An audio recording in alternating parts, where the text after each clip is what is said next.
Well, hello, everybody, and happy Saturday. Welcome to the Prancing Pony Podcast Plays. I hope you all are enjoying your day. Looking forward to catching up with everybody here. All right. Anybody in the chat with questions? That's always what I want to offer at first, is a chance to answer any questions either about the stream that I've been doing, which lately has been Hilburn the River Hobbit in the Lord of the Rings Online, or any other Tolkien questions for that matter. Hey, Nate, good to see you. I'm glad you're back. Glad you're able to join us. And Katie, as always, thank you for thank you. Thank you for moderating today. Let's see. All right. We're going to go ahead and get into the game early. If I have to, Louis, I'm sorry. I know some Lewises and I know some Louis, and I always have to try to remember, but thank you, Louis, for coming. Appreciate you being here. We're going to go ahead and get into the game early. Not so much to do any gameplay. You'll see that I haven't touched Hilburn since our last session, and so he's got, well, let's just say he's got some full pockets. We got to deal with some inventory, and I'll talk to you a little bit about kind of how I handle that. Everybody has their own different ways of dealing with it. Welcome, Hassel. Good to see you as well. And so we're going to go ahead and get going on that, which means putting this on because the game itself is so loud. All right. Let's take a look here.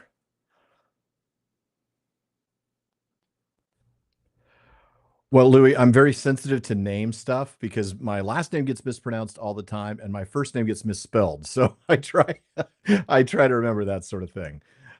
Let's go ahead and switch over to the game, which just means for now, Chappie-san, evening, good day. I'm going to go ahead and move that stream over here. I'm going to go ahead and remove the chat overlay only because, again, the size of the screen just becomes too small if we don't. Especially if I'm going to be doing any inventory stuff. All right. All right. Hilburn the River Hobbit. When we last left him, we had left him in Esteldine. There he is. Go ahead and get rid of the quests that are popping up. You can see that we've got a little bit of a situation here. We've got full pockets. So a couple of things some of these are crafting items. So we want to craft. We're going to open up my vault. And I have a crafting vault with some things in it now. We're going to drag those things for him to craft later. I don't think he needs to craft any Lebethron. I believe that tier was the master tier. Or even the artisan tier. Yeah. So he doesn't need that. We can put that in the general stacks. Same with any of the scholar material. Same with the lower tier things like the dwarf iron. Rep items, well, we'll put those in the general thing as well. So what I do is I try to keep track of what I need for the character and what I might need for other characters. So anything that Hilburn is going to use later, like the hides that he's going to craft later. In fact, actually, now that I think about it, yeah, he doesn't need the pristine hides either. Anything that he's going to craft later, I'll put in his vault. Anything that might be useful for another one of my characters, I'll put in the shared storage. So right now I'm just going through and seeing what does Hilburn need to keep. And in this case, what he needs to keep are the things that he's going to be crafting on the current tier. So that's going to be any Khazad ore and any, let's see, magnificent hides or Ilex logs. I don't think I have any of those because those are not in the areas where Hilburn currently is. I've been getting those with one of my higher level characters and then sending them over to Hilburn. So it looks like all of those things are things that are going to go in shared storage. So let me open up shared storage. Now, I'm a terrible pack rat. Please don't judge. I mean, like I keep a bunch of like loot boxes that I'm going to eventually open up. You know, I have a bunch of keys. I've got dyes. I've got cosmetic items. I mean, it's just consumables galore. The game loves me because of that, because I've had to buy more storage for shared storage. Ooh, good question. Do I use a journal or spreadsheets or other external things to help with tracking inventory management? I don't. Probably should. Instead, what I do is I do keep track of when I'm trying to level up a particular character's crafting skill. I'll keep track of that someplace so that my higher level alts can go and farm that material for them. So let me go ahead and go to my materials folder. This is just where I put junk that other characters might use. So in this case, the pristine hides, the Lebathron, the scholar resources, the crit material like the prilled brimstone, that would be for a metalsmith, the gems that my jeweler can use, fragments of Dunedain script, again, that's a scholar resource, ancient iron ore, any of these things that are below the level that would benefit him, but that might benefit one of my other characters, I will move into shared storage. The other thing I'll do then, I notice that there's some rep items. I'll throw these in here as well. I might end up using those for Hilburn's rep, but for now I'm just putting them in there. So that would be things like the Mathams and Numenorian trinkets and things like that. The next thing I'll do is go ahead and just get rid of the loot boxes. For fun, maybe I'll open one today. I don't normally open loot boxes on characters that are not closer to cap, but sometimes you get some fun stuff. So let me go to my loot folder and pull a key, and we'll open that up as a little reward for inventory management later. So let me set that and the one loot box aside. The other thing to do is to open the scrolls, not because I'm keeping any of the scrolls and learning how to craft as Hilburn, because my other crafters all have what I need, but because if you'll notice, the scroll itself is only worth 97 copper, but when I open it up, it gives me a recipe that I can sell for 4 silver. So I'm going to open all the scrolls. You typically get those off of humanoid enemies, robbers, brigands, that kind of thing. And then I'm going to just double check and make sure that none of the items here are things that I want to keep for myself. In this case, clearly the numbers are not such that I want to keep them. Yeah, I mean, these just aren't doing, that's not terrible. No, I'm not going to keep it, but that's not an awful statistic, really. It's fairly similar to what I've got. But I'm not going to keep any of these other items here. Let's see. Do I want to keep maybe that's a junk carry-all item, so it's not even a trophy. It's not even an item I can turn in for rep. So everything else here can be sold. So I'm going to go into my subscriber town services, browse the shop, and just make sure that all of those things are there and that I don't have anything there that I shouldn't. Like, let's say my fire oils or something, and now I'm just going to sell all, and it'll give me a warning, and now they're gone. So now my pockets are empty. Let's go ahead and take a look and see what we get in the treasure chest. The loot box. So we get some motes of enchantment. So those are good for cosmetics. Maybe, Katie, who do we have? Is Myrtle Mint our current person over in Bree? Maybe we'll take a look at some of those things. You'll see that the motes of enchantment are kept in your character's wallet, and it's a wallet that all of your characters share in terms of this sort of currency. So embers, figments, and motes can buy you different things from different vendors, and they cap at 10,000, just like ancient script, which we will get to probably in a few weeks, because I need to finish up Angmar before we get to Moria, Region, and then Moria, and that's where I'll get my ability to get a legendary weapon. In the meantime, what did I get? Well, I got 2 greater potions of power, which I'm just going to toss right away. They're useless, really. Let's be honest. But I also got some cosmetic items, the gloves of the able angler, which if I didn't want to keep, I could convert into more figments of splendor. I'm going to hold on to those for now. I'm going to put those in the shared storage cosmetic folder in case I get other items from that set.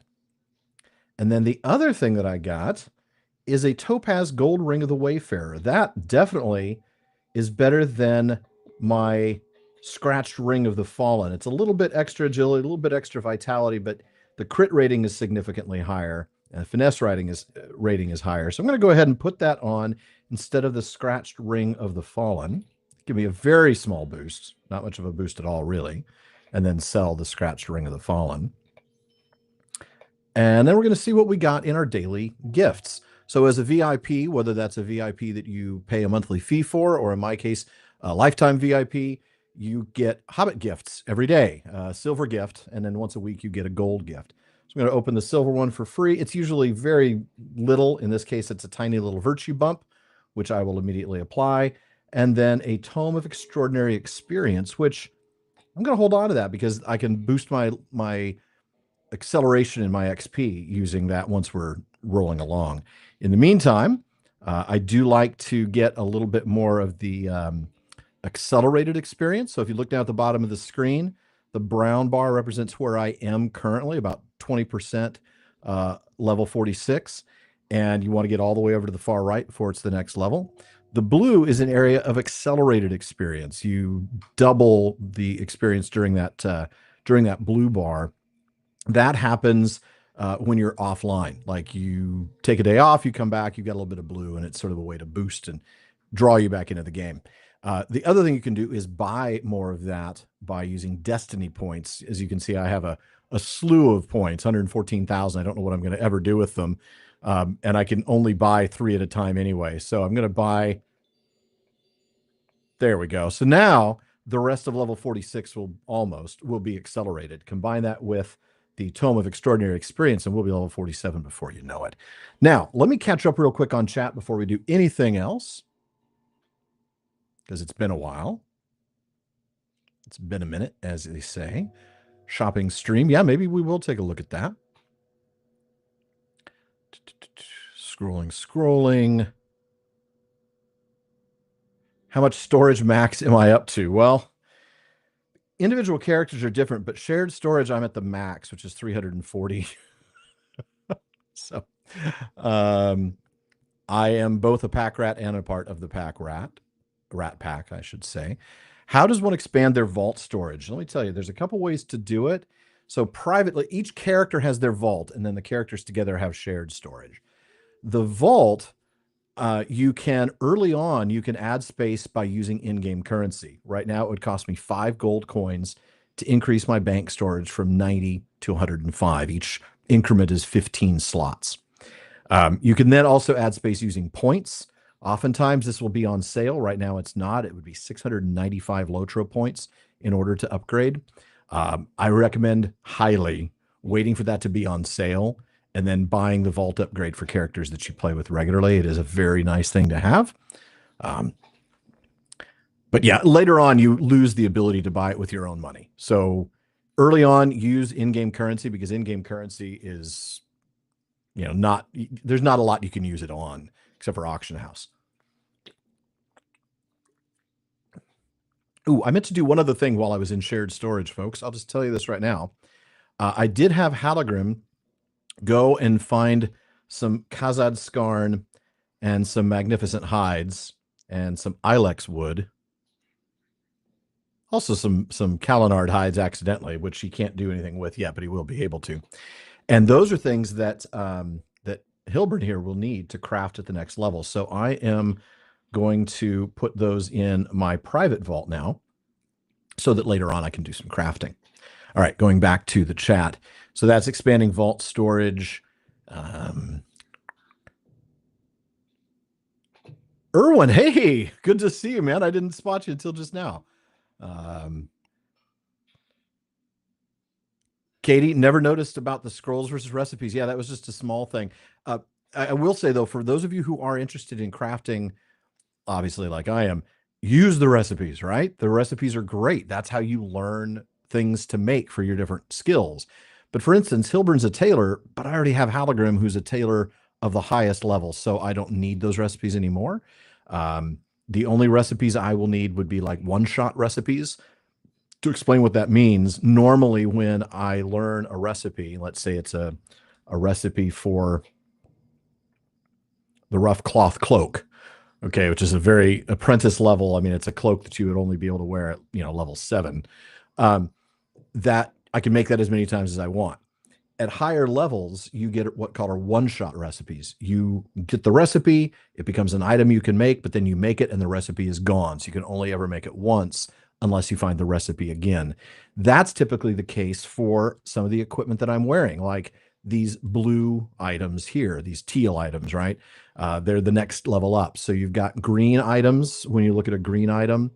Then you've got the purple, which is more like uncommon, and then teal, which is the next level up. Um, so those items are typically one-shot recipes or guild recipes. Guild just requires that the character who can do a particular craft, in this case tailoring, has access to the guild and can get recipes that are typically also only makeable once a week. These require, for instance, Halagrim to make the exquisite hunter's armor had to not only have the leathers to make it, the hides to make it, but he would have to have had to use a guild emblem in the crafting of it, a guild emblem that he could only make every 3 days. So you would end up storing a bunch of those emblems if you think you're going to craft a bunch of items. Crafting is a really complicated thing in game, and we'll get into it perhaps with one of my other characters who is a crafter later, rather than just a resource gatherer at this point. What is it got in its pockets? There's lots and lots of things. Myrtle Mint. All right, we'll go take a look at Myrtle Mint, actually. Katie, I'm sorry about rubbing in the lifetime VIP. I just did it once. Battle for Middle Earth. It is so good. It is also difficult. Yes, it is very difficult, Louis. I've been playing it myself a little bit, trying to get back into it. Yeah, I just did shared storage over the years, really. I mean, adding it up every time it's on sale. Do I get to see all the members of the Fellowship of the game? I believe you do. I believe you do. You certainly get to see a lot of them. Yeah, you get to see all of them. PPP Twitch found a streamer called the Prancing Pony. Oh no. Oh no. And they love games that have ponies in them. That's disappointing. I'll have to look that up. I don't think it may be actually Guild and Weregild Hassle. Because Guild, of course, is gold. So, but I don't know off the top of my head. In the meantime, just an update for those of you who were here last Tuesday or who found out that the stream got canceled the Tuesday before. I am still dealing with the after effects of a dental procedure almost 2 weeks ago. Went in to have a crown replaced. Turns out, oh, hey, your last wisdom tooth needs to come out, probably along with the last of your wisdom.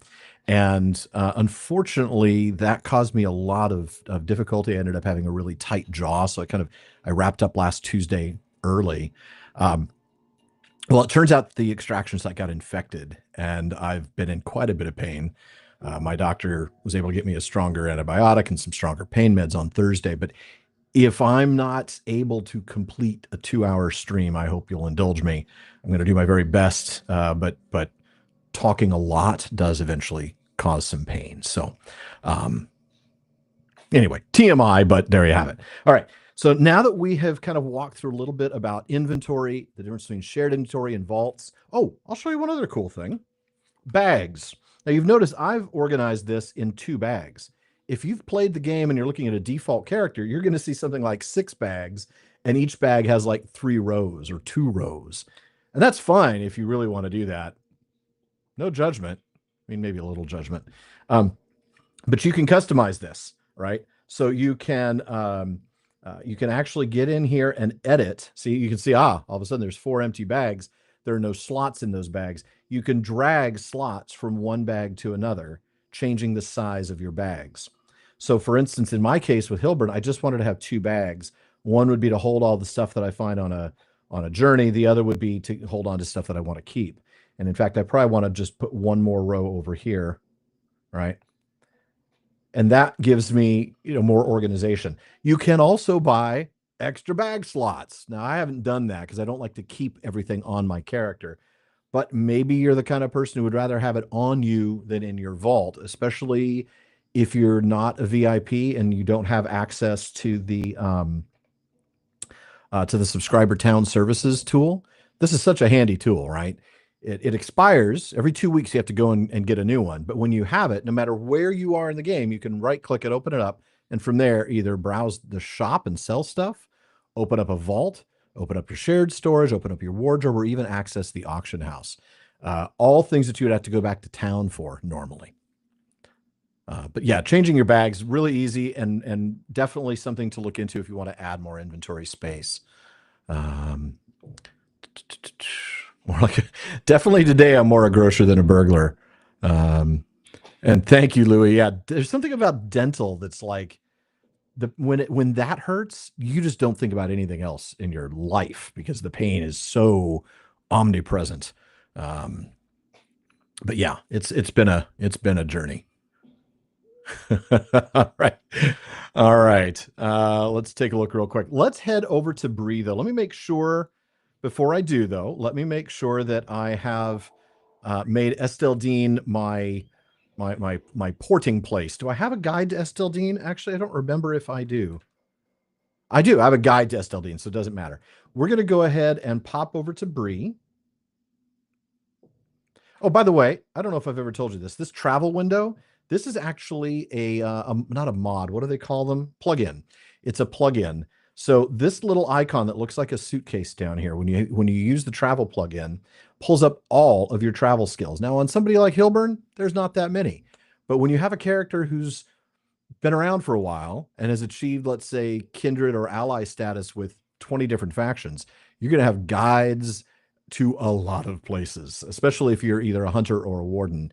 Um, this keeps all those in one place so that you can then more easily find them. It's a really, really handy plugin. It's one of the few that I use. You'll also see that I'm using Titan Bar, which is this bar up top. This tells me what time it is in the game. In this case, it's midnight, and in 8 minutes, it's going to become the late watches. It tells me what region I'm in just in case. It tells me the real time. It gives me how much gold I have, and I can hover over it and see how much in-game currency I have for my other characters. Again, I've been around a while. I don't know. I remember still reaching one gold for the very first time and feeling like a very rich man. And then I also remember spending 500 gold on a tapestry for the house. So you can see that in-game gold, thanks to inflation, it's like a loaf of bread costs 100 gold these days. All right. Let's take a look. What else does the Titan bar give me? It gives me repair status if I need it, but again, with VIP, item wear isn't an issue.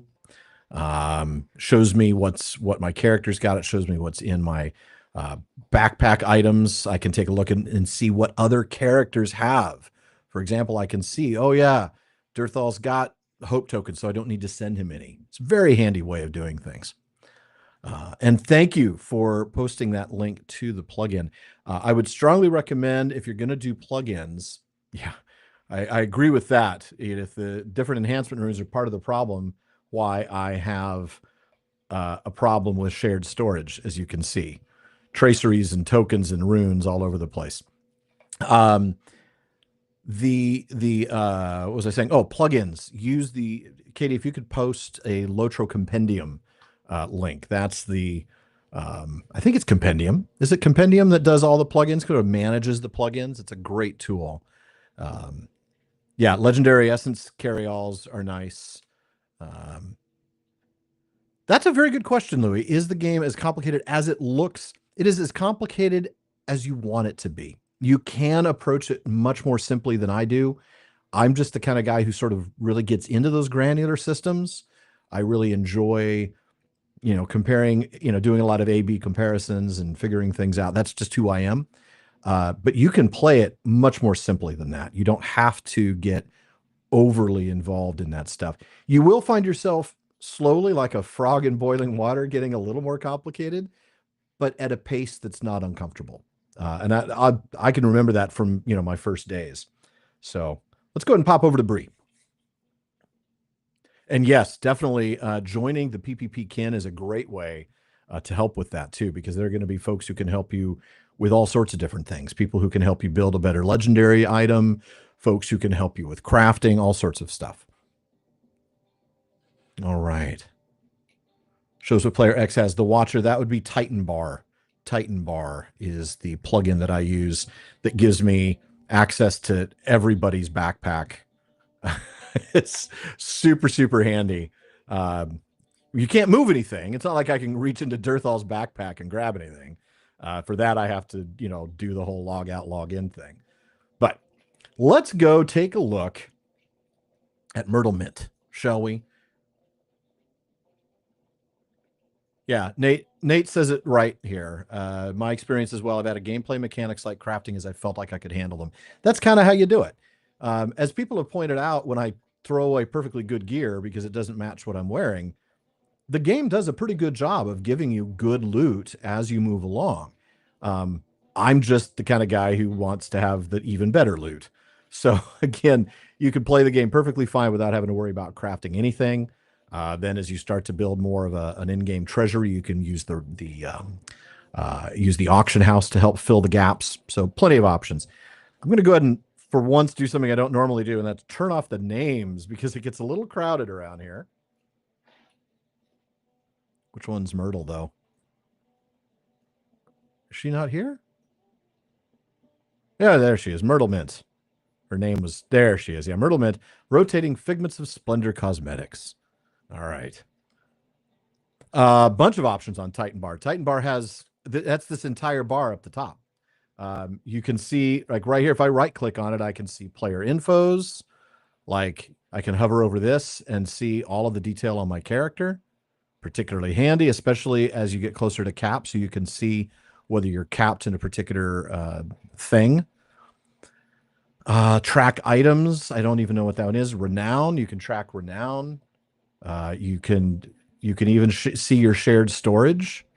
Oh, but I have to open my shared storage once. Let's watch this. Open shared storage. So let's say I don't have the VIP town services. That's okay, because if I have Titan Bar, I can still at least see what I have, but you can see it's just a big bag. That's why I don't have that feature turned on. It's not particularly useful. You can track reputation. You can change the way it looks. Titan Bars are really, really handy plugin, and it's also a low overhead plugin. Others like Deed Tracker are great, but they have so much overhead that when you leave the game, it can take you like a minute to log out because it's writing down all the it's keeping track of everything you've done. But it's a good one still. LotRO Compendium's great. Gives you a good idea of, a good way to manage the installation and uninstallation of your plugins. And later, Katie, help me remember this. I will log into one of my other characters who I have added some, not plugins, but skins for, so that they've actually changed the graphical look of some of the elements of the game. And yes, I agree. Certainly not as much a need for detrackers there used to be. Sorry, Katie. I appreciate you doing that. All right. Let's take a look and see if there's anything. Yeah. All right. Let's talk to Myrtle. Let's see what she's got for us today. Now, browse the shop doesn't do much, right? All I can get is the things I can get from any other merchant. The Flame of Ankalimir, which is what you use to disenchant items and get points, that you get currencies like the Figments of Splendor, or a normal weapon aura, which is pointless. All right. Barter items is where it's all at. And you'll see here that I can turn my Figments of Splendor, or I can get Figments of Splendor for Embers of Enchantment or Motes of Enchantment. In this case, let's say I'm going to go ahead and convert 1,000 of my motes into 1,000 figments. Done. Now I only have 1,100 figments, but I've got 4,050. I'm sorry, 4,700 figments of splendor. So you can then filter by profile. You can see, all right, do I want cosmetic armor? Do I want cosmetic cloaks? Do I want housing items? Do I want mounts, horses of steeds of some kind? Do I want pets? Okay.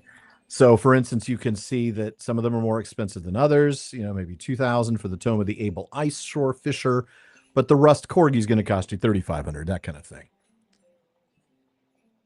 This is for people who, can I dive into quests and rest my jaw? Thank you. But I thought, you know what? I haven't done a lot of this. So I should probably talk, through some of these things. The alt wallet plugin. Yeah, I agree. That getting Titan Bar helped me get rid of that. All right. So for instance, if I wanted a horse, let's say I wanted the War Steed of the Able Angler, I can see it's going to cost me 8,000 figments and I only have 4,700. So I'd have to start unlocking a lot more chests, basically. Housing decorations. So I know I want to eventually get the garden perch of the Silent Hunter because I have the pelt, the tapestry, and the settee at my house. And Halagrim wears, that's my main hunter. He wears the Silent Hunter gear and has a steed of the Silent Hunter. But unfortunately, that's 5,000 figments. So I'm not going to get that yet. Cosmetic cloaks, so the cloak of the Silent Hunter. Now the problem is you don't get to see these. There are websites where you can, and Katie has already posted some of them where you can like take a look at the cosmetics and visually see what they look like. Cosmetic armor, in this case, it's the Able Angler set and the Silent Hunter set. I already have the Silent Hunter. So if I wanted to get that item, for instance, I don't really need any moats. I'm going to get 1,000 more figments, and I'm going to go to housing decorations and get the garden perch of the Silent Hunter. All right. Now I have this housing item, and I'm going to go ahead and put that into my housing item folder here on shared storage. So the next time I go and decorate my house, I will be able to equip my house with that. All right. Now that Alan has lost his wisdom teeth, kicked off the council of the pseudo. I've always only been on the council of the pseudo wise or the self-claimed wise. Let's take a look. Yeah, when my jaw is healed, yes. All right. Yeah, Fibro Jedi's Guide, Deco de Milieu for most of the cosmetics, but Fibro Jedi is really good for festivals.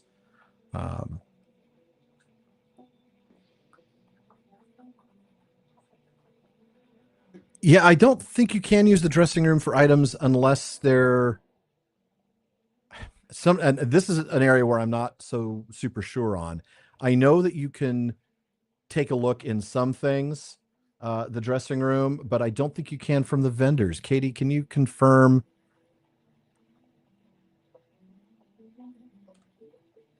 Oh, is that you then, Nate? Kellerthon, watcher of roads. I shall hail thee. All right. I do love this cat, by the way. This Taka. That's such a gorgeous cat. All right. Let's go ahead and head over to Lalia's new market. We'll take a quick glance through here, and then we'll get going on some quests. Now, this is brand new. Lalia's market was always a very small place. But now it's huge, and you can see a lot of things. You can actually see it physically on the shelves. Be like, oh, wow, I like those pants, right? And then you can even see it in yourself in the dressing room, and you can see, like, what does this look like if I put this on, purchase this outfit? No, I don't want to do that. And how do I see it in there? Anyway, I don't know how to use the dressing room very well. But you can buy it for Mithril coins, which basically you buy Mithril coins with real money. So this is a place to spend a ton of real money. So you can walk through here and see all these things. Oh, over here is, things you wear around your shoulders. Like these really cool shoulder guards, the ceremonial shoulders of the Ladies' Defense, that kind of thing. And you can then buy them from her for coins. Okay.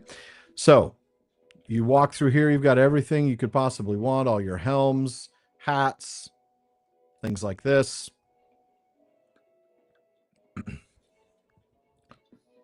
Dresses, some really, really pretty dresses for your lady characters.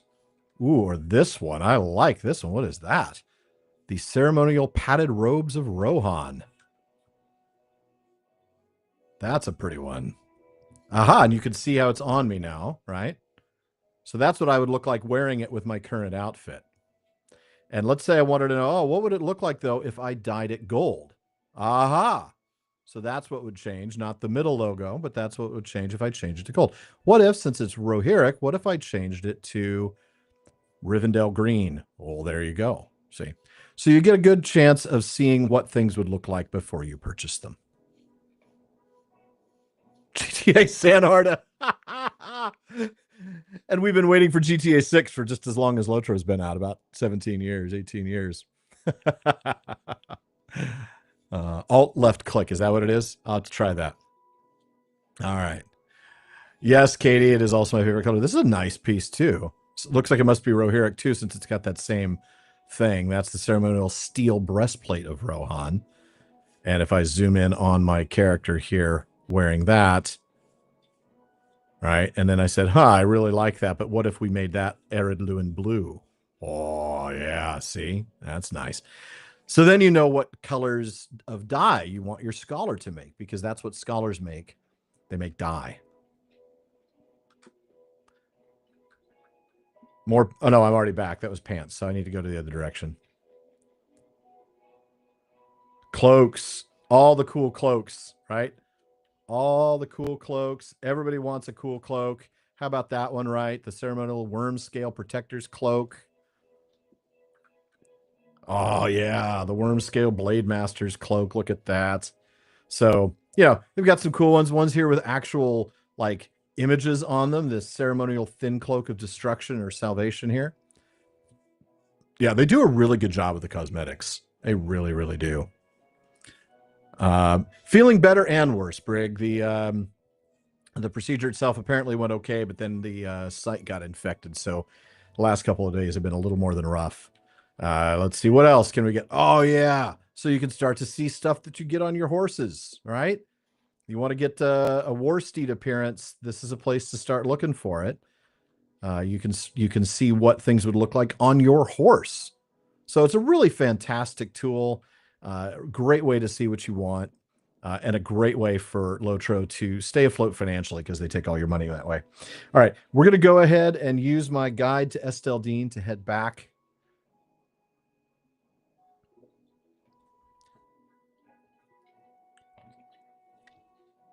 And even though this next um, uh, quest has a little boot button that I could just pop right over to that objective, it is the first time we're going to Angmar, so I'm not going to do that. We are actually going to take our horse and ride. So we are in Esteldine. We're going to go east through the rest of Esteldine, out the mountain pass, and then up past Non Amlug east and west to the north to Angmar. And the place we're going is the town of Aughire right here. And yeah, we're just going to head over there. So let's do this. In the meantime, anybody has any questions, let me know. Katie will do a good job of feeding those questions to me in our chat, so that if I miss them in the main chat, we'll still get them.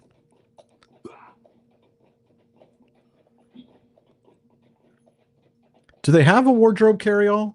I know they have some carryalls that I didn't like. They just added a new one. What was the new one they just added? If I go to their carryalls, small map carryall. They have a map carryall now. What are their other carryalls?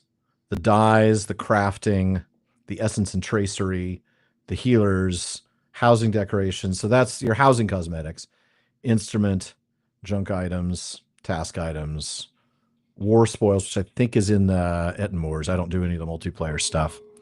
And that's it. But yeah, you're right. I think the wardrobe is essentially designed to be your cosmetics carryall.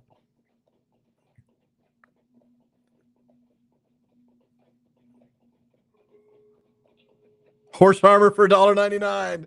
I remember that. The beginning of the end when you started with DLC stuff. Is that Elder Scrolls? That was that Oblivion? That was Oblivion, wasn't it? And I remember that.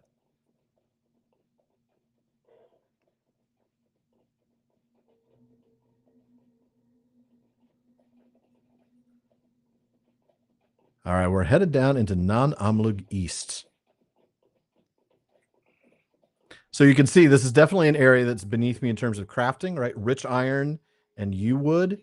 That's going to be, I think, artisan tier. No, expert tier, right?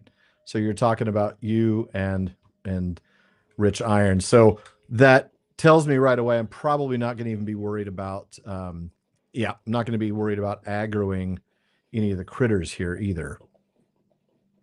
Yeah, they're all gray, which is good. Whoa, hey, I'm trying not to fall down cliffs. So we are on the map. You can see the little red triangle here. We've left Esteldine, are headed north towards Angmar. And I forget why are there two roads? Oh, that's right, because the other one goes over here. So we want to go towards the left-hand side of those roads. Be a shame if I come across a roving threat. Yes, it would. I'm only level 46. That would be a very bad thing. Oblivion, yes, the infamous horse armor. Oh, that's what I get for traveling in a straight line, folks. Knocked off my horse. Oh, bad pun, Pand. Bad pun. Bad pun. Pun Pand, yes. You would have a higher tier, yes. All right.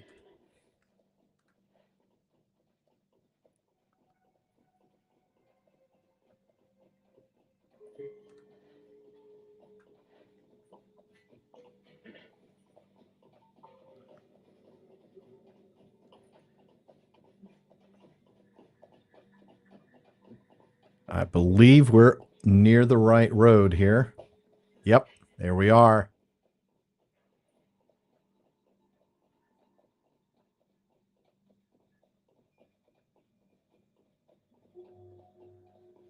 You know, a book series I could do after Orleans, The Dwarves by Marcus Heights.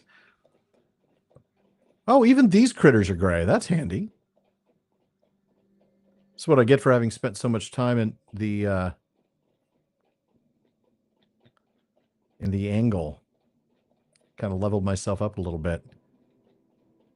Wait a minute, I'm still going on the right road, right? No, I'm not. Crummity crumb. Need to get back. Somehow I got off the track. I got off the road. Get off the road!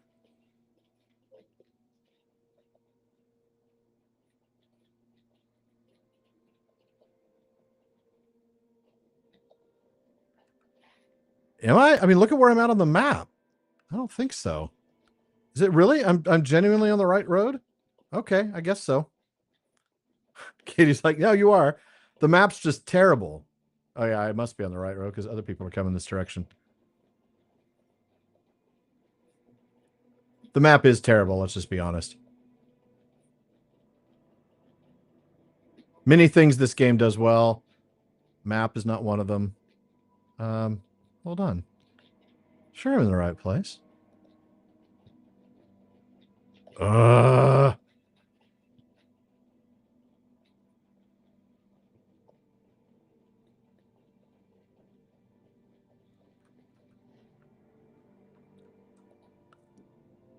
You want the one that doesn't have worms. That's...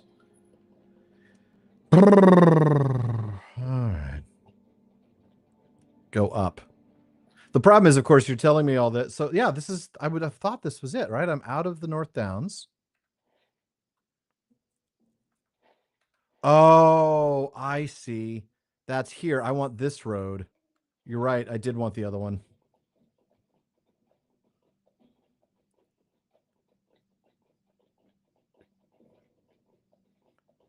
The problem is, of course, that your comments in the thread are several seconds late because of the delay on live feeds. So you might have been telling me I was going the right direction when I was going the wrong one, and telling me I was going the wrong one when I was going the right one. So I apologize in advance for not listening to you. All of you. That goes for everybody.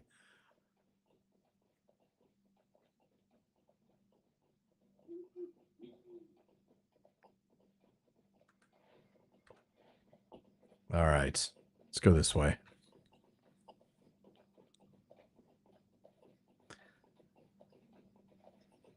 You mentioned the idea of doing a podcast when Lord of the Rings is done, in another like 5 seasons, when I'm finished with the PPP. But I've already got at least a couple books lined up for that. Right, I've been thinking about Foundation and Dune for at least as long.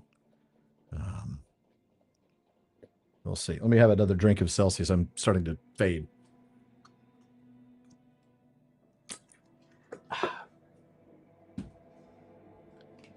Water now, of course.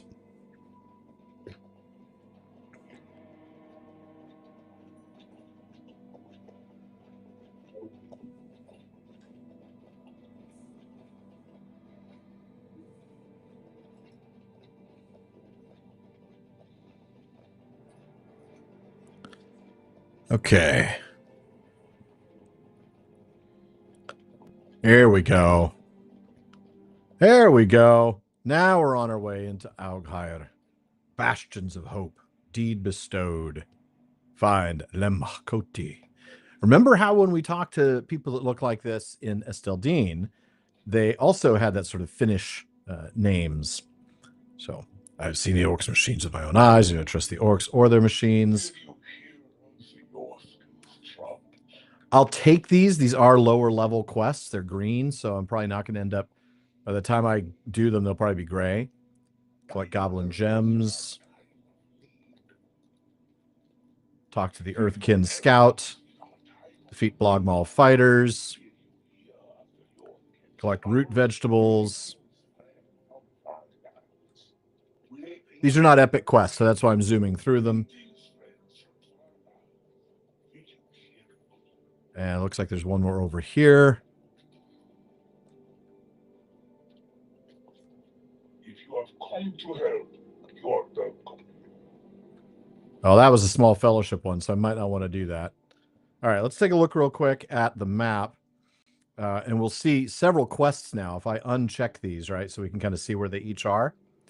So book 6, chapter 2, the epic that I need to continue is the flashing ring to my north, slightly northwest in the village of Aughair. Claws of the Earth, this is just to kill some of those critters. That's throughout that whole region there, the orange. The Goblin's Treasure is over to the right, over to the east, I should say, slightly north. In the Dark Clefts, also in that region to my southeast. Orcs in the Ram Duath, Fruits of the Earth, Silken Strands, and Stolen Skulls.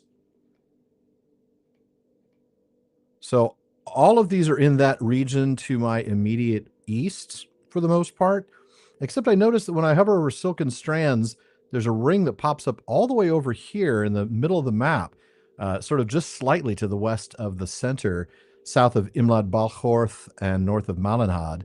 And that is the Silken Strands one. So there must be some spiders there. Now, as you can see, most of these are level 40 quests. I'm already level 46, so I'm not really keen on doing those. This one, the collect the Aurochs skull and collect goblin gems, are small fellowship quests, which are probably a little bit difficult for me to pull off. So we might try not doing those. But let's go ahead and see what we've got if we move forward, because the epic quest may send us in those same areas.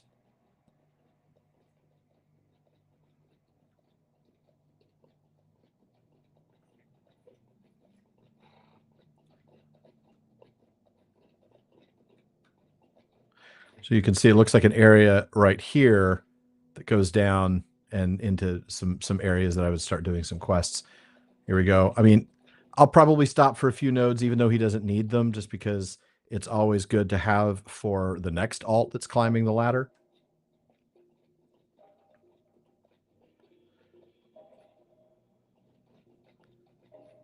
Let me take a look real quick at chat.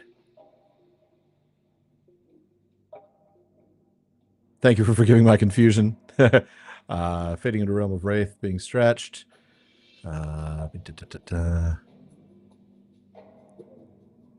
Top 5 tips for somebody thinking of starting a podcast.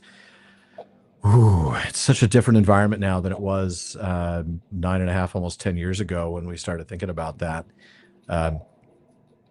First, make sure that you're talking about something you really are passionate about. It needs to be something you enjoy discussing. Second, know who you're trying to reach. Like, who is your audience? You know, I know that my audience is not necessarily as scholarly as, let's say, Corey Olson's audience. It's a different audience, and that's okay. Now, there's a lot of crossover, right? We both share a lot of people who listen to both, but there are going to be people who don't find my show scholarly enough, and there are going to be people who find his show too scholarly. So know who your audience is would be a tip. Don't worry too much about equipment. I mean, yeah, I've spent some money, but you don't need to get an Electro Voice RE20. You can get, or the one that I use in the booth, which is a Sennheiser MK416. You don't need to spend hundreds of dollars on mics. You could easily get the hardware for a couple $100 and you'd be ready to go. But know who your market is. Know kind of generally what, kind of come up with an elevator pitch. Like, what, if you were to describe your podcast in 30 seconds or less, you should be able to do that. So focus would be, identify what it is you want. Okay. All right. Picked up the stable here. There's a skirmish camp over here. That's good in case I need to do any skirmishing. In the meantime, let's go through the town.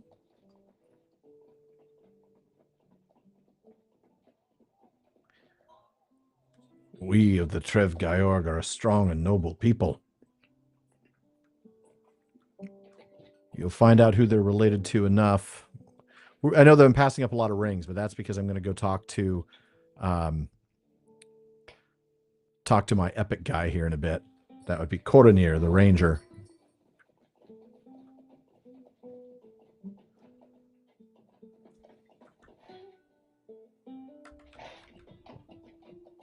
I think he's over here. No, that's a clan hunter. Must be up here.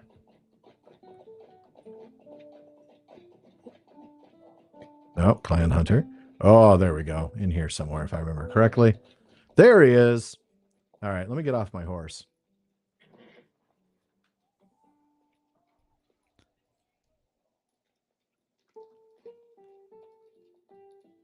Greetings.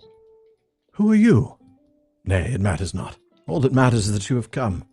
Matters are grave, and we have need of any assistance we can muster. These good people are beset on all sides by the tyrants of Angmar, who now gather a mighty army to march south and crush the elves in Gondor between their hammer and the anvil of Mordor. Time grows short, and we must act quickly if we are to hinder the shadow of Angmar. Perhaps I should tell you somewhat of our long story. When we first came into Oghyr, the hillmen were suspicious of us, but not overtly hostile. Golodir quickly earned their respect, for he was a great captain among us and was able to inspire the heart. We learned that the hillmen were under the oppression of a remnant of Angmar that had returned to Carndum from over the Misty Mountains. But worse, a sorcerer, much likened to the Witch King of old, had also come to the evil city. The hillmen called this sorcerer the False King, for they knew well that the Witch King himself could never return to Angmar. Golodir determined that this steward of Angmar had to be stopped before he could gather strength in the north. He gathered together as many of the hillmen as would follow him and journeyed east with the rest of our companions, believing that Angmar was not yet strong enough to withstand a united front. I was left behind to take word to Esteldine in the event the expedition failed, which it did. Do you wish to hear more? Well, of course I do. More story. All right. Yeah, so this is now we're getting into Koronir and Golodir and all of this good stuff. So, you would know how this tragedy came to be? In truth, I know not. I do not know whether it was through some machination of the false king, or though it was purely an evil chance, that our march was brought to an abrupt end. As we marched east, we found ourselves confronted by a vale filled with terrible statues. Ramas Deluan, the hillmen called it. That some spirit of evil vigilance abode in the stones there was no doubt, for we could all feel the oppression of them. It was here that Golodir bade me remain. As the host passed through the stones, it became clear why the hillmen feared the valley so. When the last few men crossed Ramas Deluan, the watching stones threw forth a terrible malaise of oppression, such that those men caught within it were stricken dead by the weight of it upon their hearts. I tried to pass the stones, but could not. Golodir bade me remain, and so I did. Days turned to months, then years, and still Golodir did not return. I knew I should have returned at once to Esteldine, but I could not abandon my captain. I tried vainly to cross Ramas Deluan, till my very spirit was broken within me. At last, I sent the message to Esteldine which brought you hither. We must learn the secret of Ramas Deluan, hillman.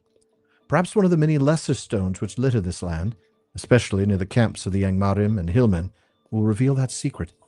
Go to one of the lesser watching stones and take a rubbing of the runes found upon its base. Beware the fell and deadly stones, for they have too terrible a power. See you, Louis. Thanks for stopping by. Appreciate it.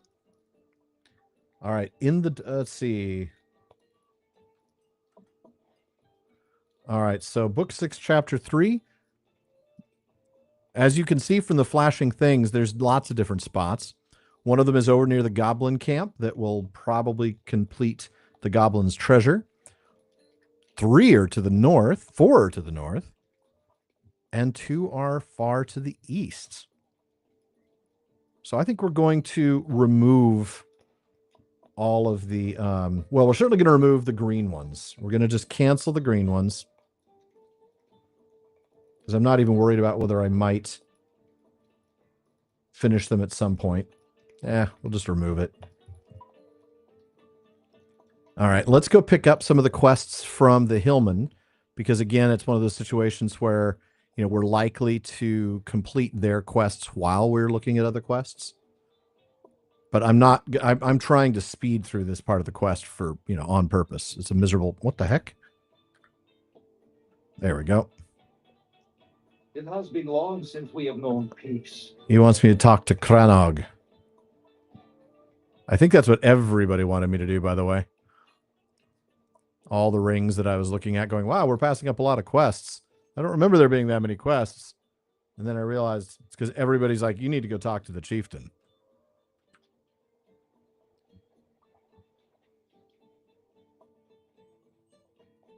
Heligdir. That's not a Hillman name. We have had many strange travelers in these lands, though none as strange as the fellowship that recently passed through Argyre, seeking for the land of Forochel. That land lies to the north and west of this land, though I've never seen the mountains of snow, or frozen shores of the sea.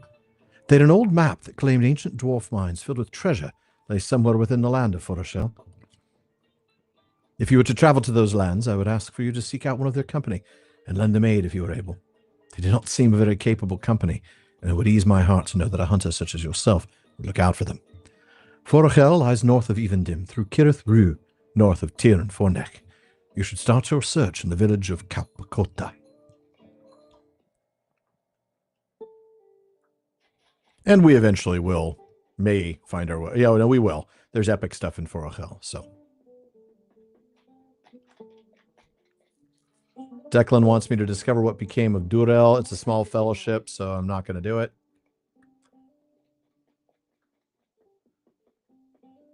Skipping a lot of things again because Angmar.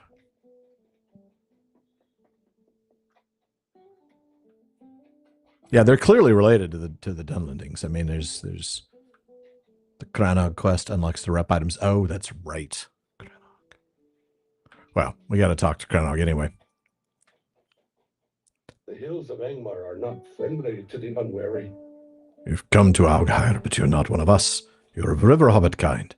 If you wish to be counted a friend of the Trev Georg, you must undertake a tribal duty, a fem. I may have such a task for you. All right, so I got to complete tasks for 3 people. And yeah, this is what unlocks the rep. I'd forgotten about that, but that's absolutely true. So, man, I can't, my fingers are not on the right keys. All right, Torquil. Defeat Ongbur's warriors. Defeat wargs. And collect some things. So we're going to remove from tracking all the quests that the giants gave us. They're not giants, but you know what I mean. So we've got Cranog's challenge, which is to complete these 3. So it's a wrapper quest. So I'm going to remove it from the tracker so it doesn't get crowded. The Lost Fellowship, that's the one that's in Forochel, so we're also going to remove that from the tracker. And that means I'm going to remove In the Dark Clefts. Okay, so now we're focused on 2 quests that will kind of interact with each other. One is the Epic Quest, which is to take a rubbing from a lesser watching stone. In the meantime, defeat Ongbur's warriors, skirmishers, and a captain at Mortafil, which if I hover over the Dark Raiders quest is right directly to my east. It looks like there's a valley there. And then the other thing I need to do is kill some wargs. They're everywhere. Those will be easy to find. And trophies of war you'll see to the northeast of me. Basically, actually, even to the east-northeast or north-northeast of the Dark Raiders quest. All right. Do I use anything special in terms of keyboard and mouse? Good question, Nate. I actually don't. I know some people use like the mice that have like 27 buttons. I probably would if I played more of that. I use a Logitech MX Master 3S just because it's what I use for everything. And I use a Logitech wireless keyboard. So nothing special in terms of gaming equipment. The reason I use these two Logitech pieces of equipment isn't because they're the best out there. It's because they both work using their Lightspeed technology with both PC and Mac.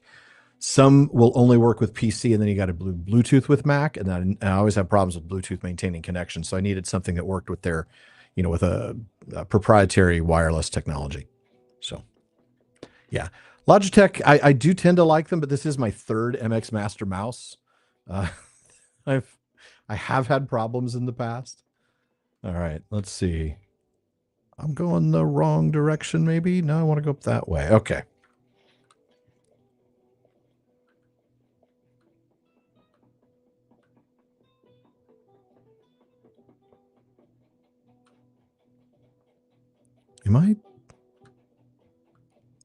Can I go through this way? There we go. There we go. That's where I want to be. Wait, why are there so many rings here? On my map, there are rings, but you see what I'm talking about? Over here on they all have rings over their icons, but they don't have any thing to give me. All right. We are headed out into the gloriously beautiful realm of Angmar. Look at that skyline. Isn't this a place you want to own property? I know I do. Yeah, this is just the depressing place. Yeah, I'd rather have Razer hardware, but it doesn't. Why is hello?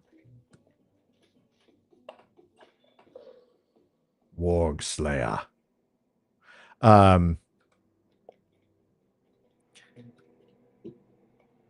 Those are the ones that I have to use Bluetooth with the Mac. They don't do a good job of. Whoa, well, that guy's going after somebody. I do have to kill wargs, so let's kill some wargs.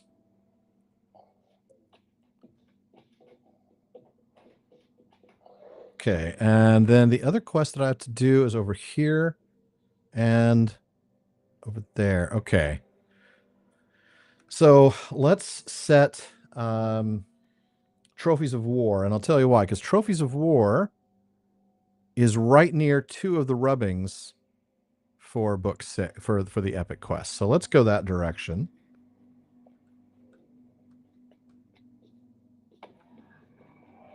Ooh, got to go kill Grimgor. He's a special critter here. Not exactly a roving threat or anything like that, but he usually has like a shard or something. Nope, didn't. Just killed him. All right. Oh, taking chickens through here must have been just traumatizing.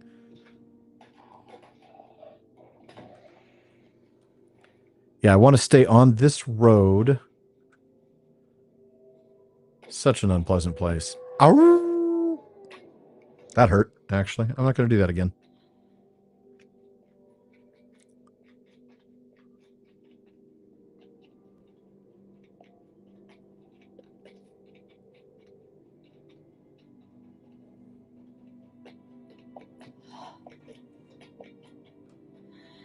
Be really easy. I'll just kill the wargs are going to be like automatic, right? I mean, killing 8 wargs in an area that's just infested with them will be a piece of cake. Here, let's just get it over and done with, shall we? Okay.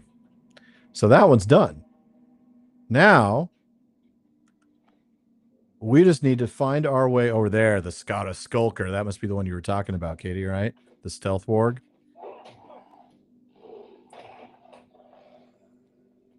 Oh, I meant to activate my experience, my Tome of Extraordinary Experience.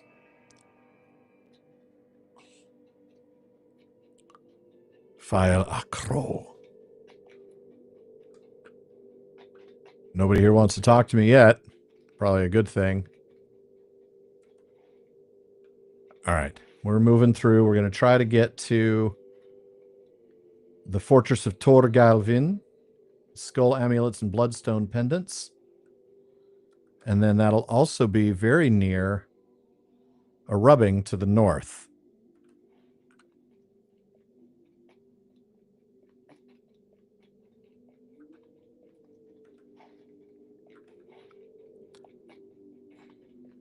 The music is suitably creepy too. And by music, I mean just awful sort of ambient noise. It's creepy as heck.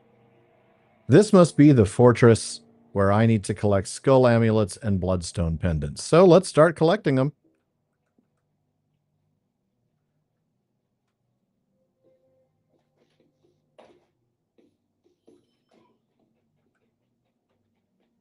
Oh, maybe not, though.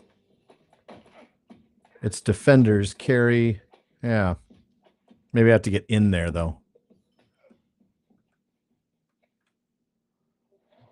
Let's do a little rain of arrows.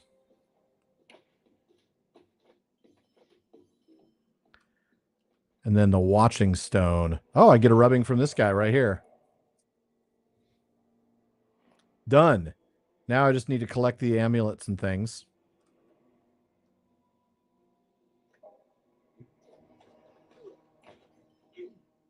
Huh, why am I not getting them? I am in the right area, right? For trophies of war? Oh, I need to go a little further in, apparently. All right.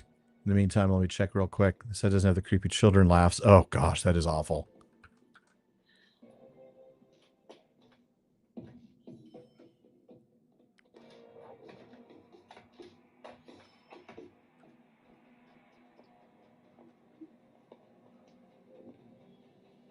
Oh, Lily, what are you doing here?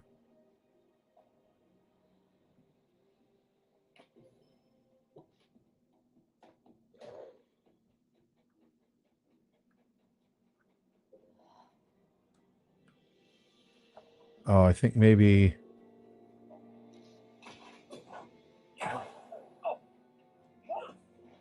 Yeah, up here, perhaps. Making sure I don't get lost. Yep, sure enough, there's an amulet. Oh, got knocked out. Get myself unknocked out with a little Cry of the Hunter action.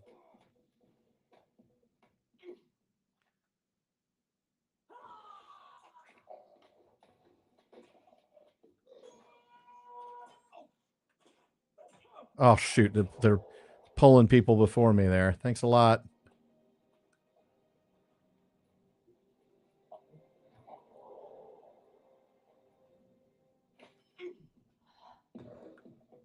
Okay.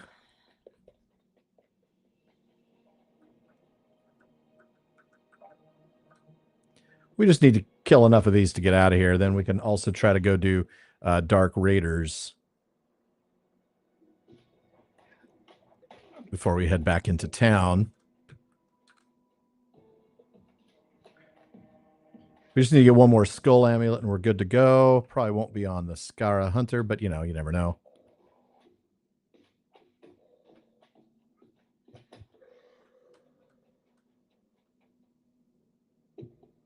Oh, I thought there were two enemies there. Just the one.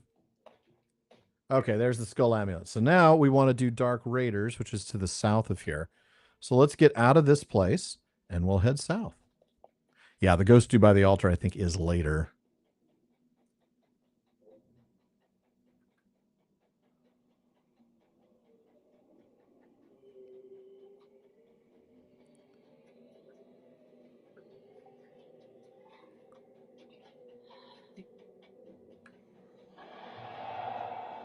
Oh, hey, Lily. Those who don't know, Lily is Katie. We've done some adventuring before. Quite a help. Thank you, Katie, for making sure I don't get lost. All right, so we're going to turn left here and follow this road to the south until it turns, and then we're going to go off the road and straight to Dark Raiders, where we want to kill 4 warriors, 4 skirmishers, and a captain. Then we will have completed all the quests set before us for the Femme, and we will have completed the epic quest of bringing of getting the rubbing off the watching stone. Pretty much straight ahead from here.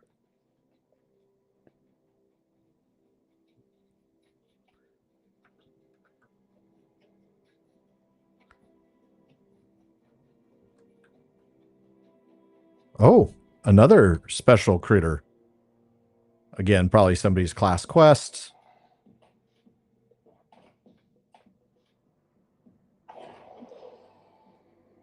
Got some nice rep items for it, you know?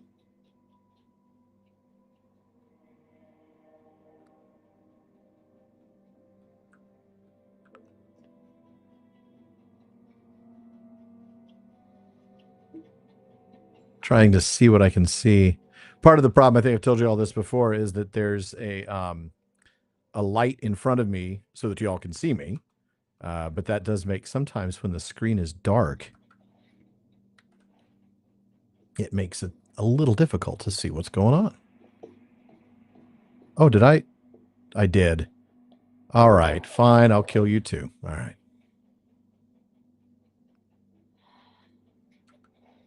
We are near the place. All right. So we got to kill 4 warriors, 4 skirmishers, and a captain. Shouldn't be too hard. Of course, I will accept you joining the fellowship. That's the first time Hilburn's been in a fellowship. Oh, hey, this guy's still alive. I can't have that.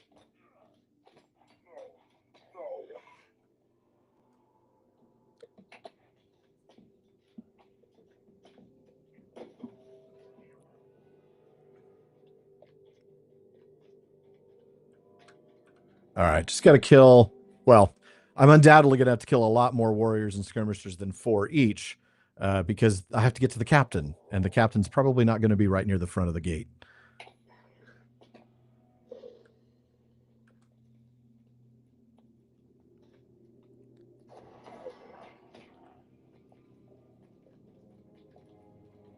Oh, he's not too far, though. I mean, there's a captain right there. So I need to still kill 1 more warrior, 1 more skirmisher, as well as that captain. Why am I? Nothing's happening here. A little bit of lag. It'll catch up. There we go. All right, captain. Captains tell they pay you well. And 1 more warrior. Actually, 2 more warriors.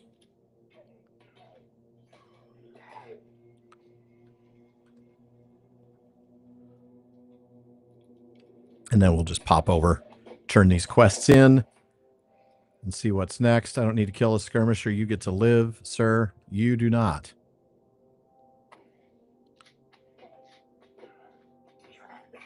Okay. Let's go talk to the folks over by... I'm prepping to move servers. Kel, hello, Kel. The trade galore. They're surrounded by enemies. Trev Georg, surrounded by enemies. The evil lords of Angmar must be very displeased now with the Trev Duvardine that were given Tor Gaelvin, for you have bloodied their noses with your attack. I will tell Cranog of your success, and he will have no doubt of it. These amulets and pendants sing of your victory.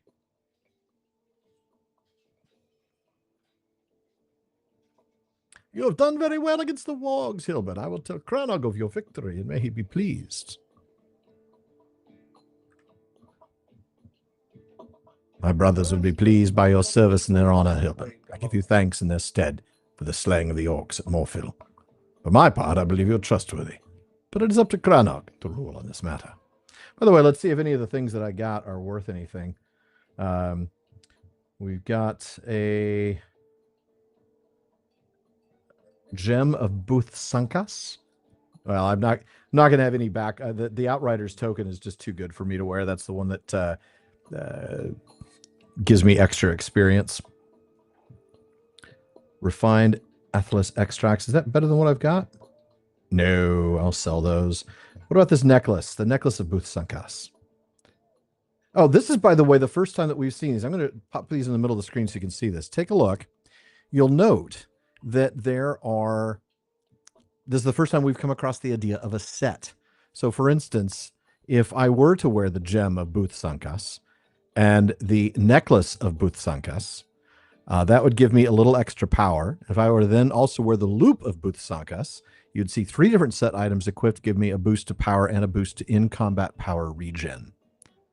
Hold on a minute, I'm missing something here.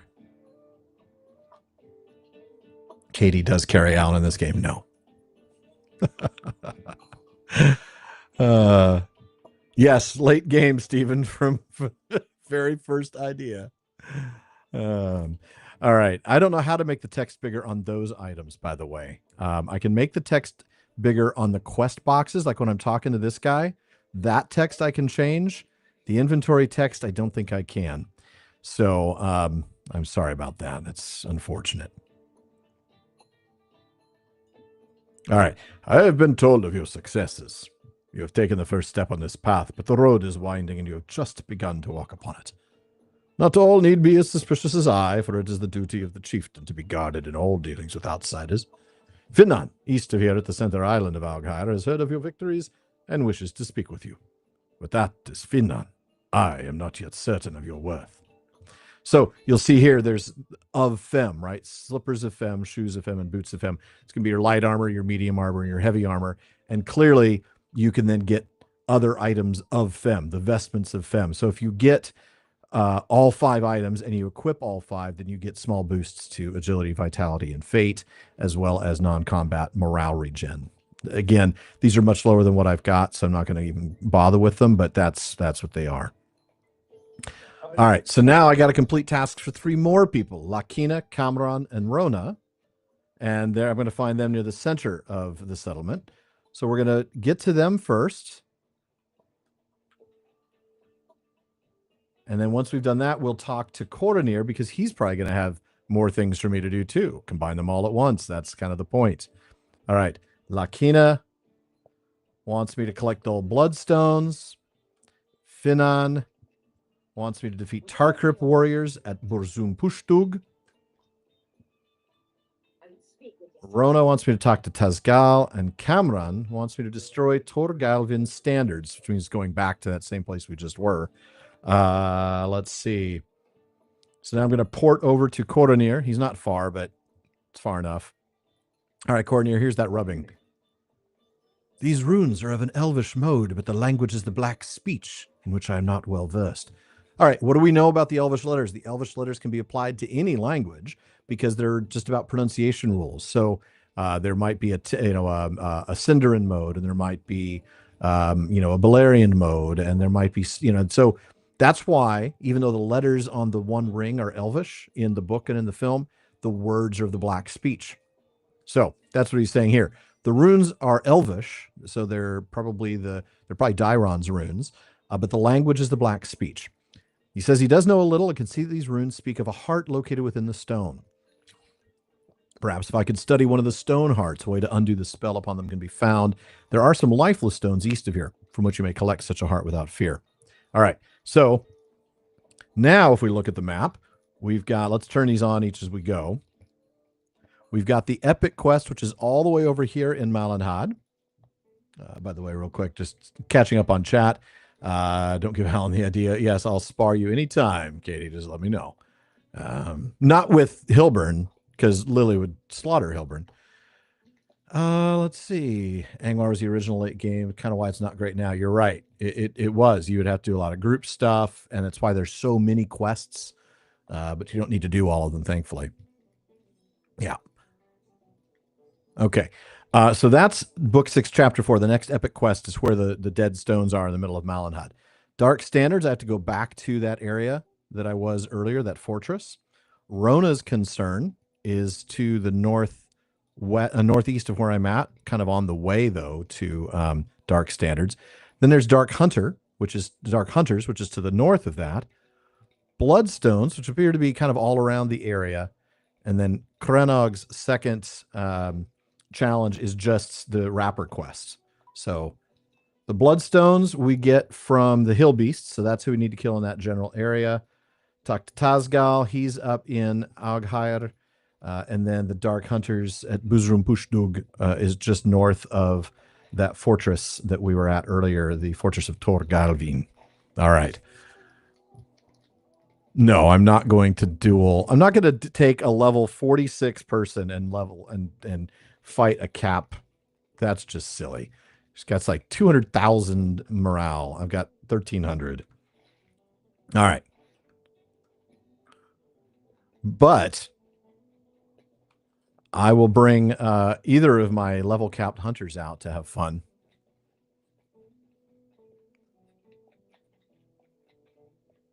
And in fact, before we get to the end, maybe here in a few minutes, I'll go and switch on to the character that I've loaded the skins onto, Penelov, so she can take a look and see, because that's kind of a fun little graphic thing that you can do is change the user interface a little bit. Yes, I am fine bringing Halogram and smiting you instantly, or Perneloth and smiting you instantly. I can do either one. All right, so I need to kill the Hillman, but I'm not seeing any Hillman yet. In the meantime, let's talk to Tazgil since he's close.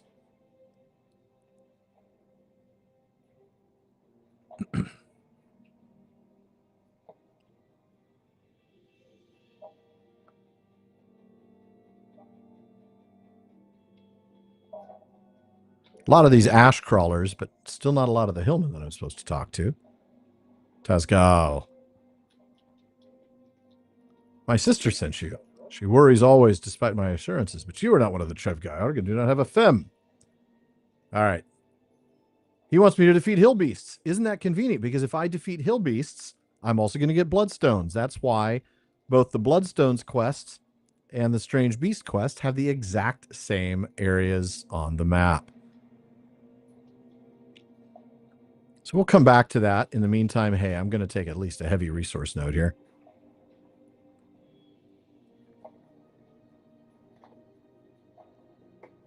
A level 14 Guardian and a level 9 Minstrel.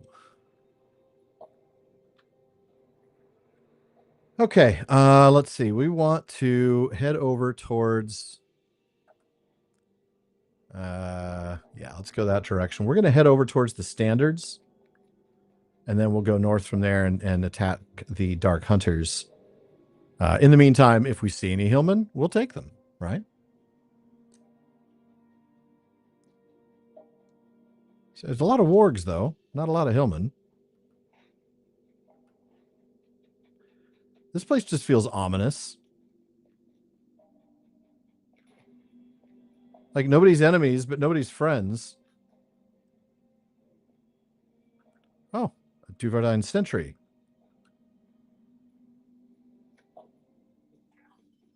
I must have hit that. Okay.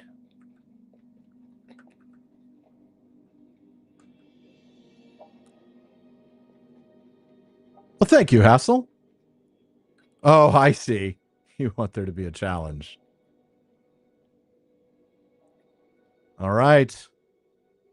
You're talking about Lily and Bree or Lily and Perneloth?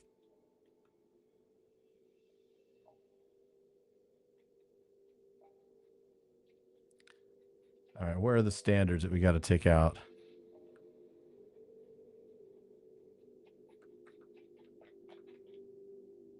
Oh, I see. There's two of them by the front door.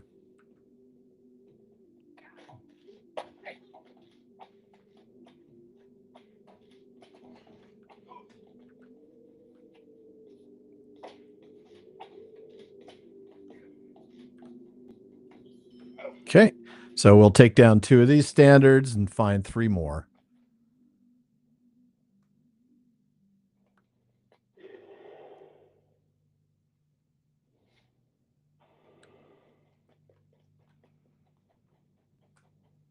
Oh, there's one. Wonder if I can sneak in here without alerting the sentry or the hunter. I don't think so. Yeah. Totally clueless, guys. Oh, why is the flag on fire? I don't know. What about you?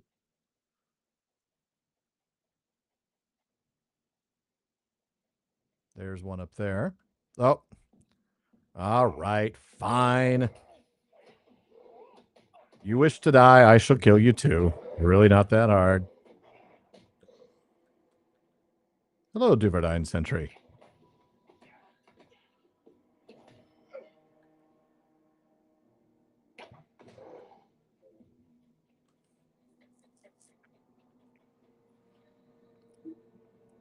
All right, well, you're going to have to bring Lil in a little bit to wherever Perneloth happens to be. You might actually stand a better chance against Perneloth. I don't think I've tweaked him as much as I've tweaked Halogram, but he's the one I'm going to be on to show the skins. So that's where we'll do the challenge, the sparring.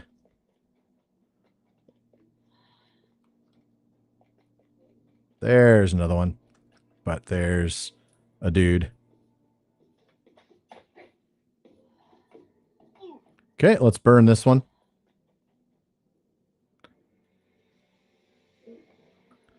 All right, now let's go back down the hill. We're going to go try to defeat some tar crypts. Have these guys popped back in yet? No, they have not. Good. Okay.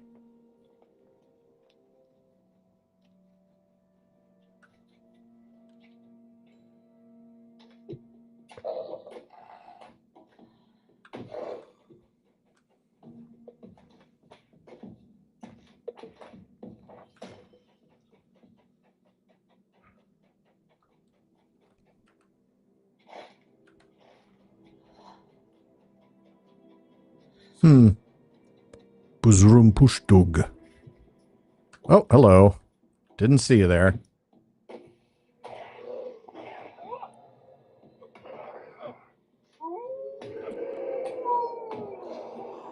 Well, I would use Hal for the thing, but then I have to switch from Hal to Perneloth to show off the skins. So I'll give you a chance. Ooh, got to kill the Skulker first. All right, so I need to kill 6 warriors and 4 skirmishers. Shouldn't be too difficult. There will be plenty of all. It is a target-rich environment after all. Oh, there's even a captain. Let's take him out.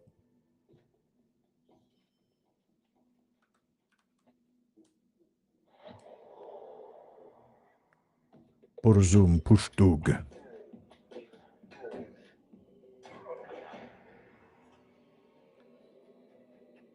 So we still need to kill 4 more warriors and 2 more skirmishers. Oh, wow. Quite a few of them here.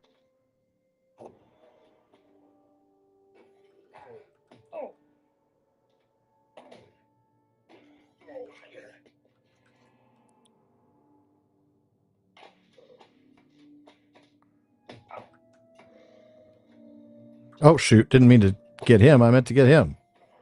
Oh, well. Aha! A level. That would be level 47. Of course, then it's going to prompt me to do the missions that I turned down earlier. Okay, I just need to kill 1 more warrior and 2 more skirmishers. Man, they're just everywhere, aren't they? Guys, I don't need to kill you, but you're going to have to die because you're in my way. Who's a good dog? Who's a dead dog? Skirmisher. Warrior.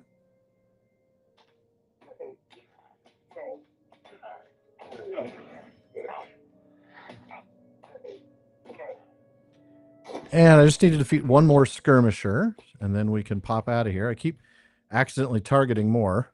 Didn't mean to do that.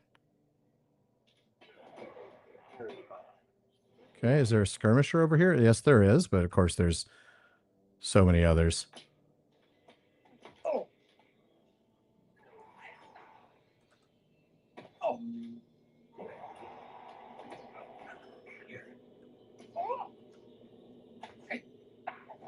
Wrong skill.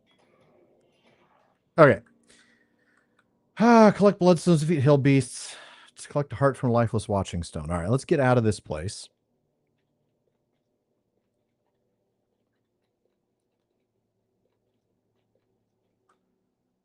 Ooh, that's such a creepy place.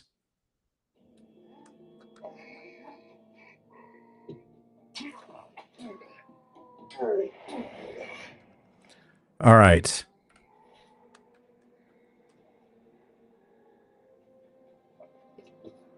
Oh.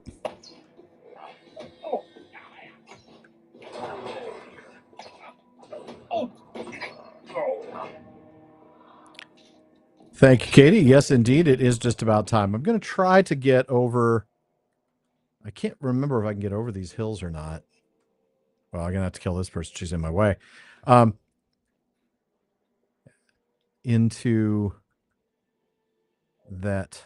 I don't think I can I? Maybe. Yeah, maybe.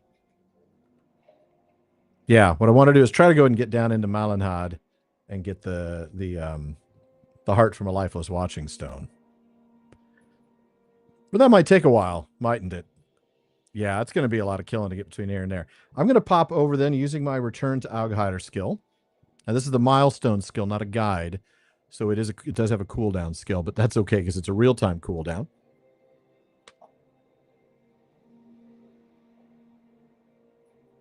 Thank you, Watcher, on that tip for clicking on the piece of clothing and then control left click. No wonder I couldn't figure it out what it was. All right. Let's go ahead, first of all, and see if there are any tasks that I can turn in, right? Because I do have a task carry-all. So I need to see what I have in that task carry-all first.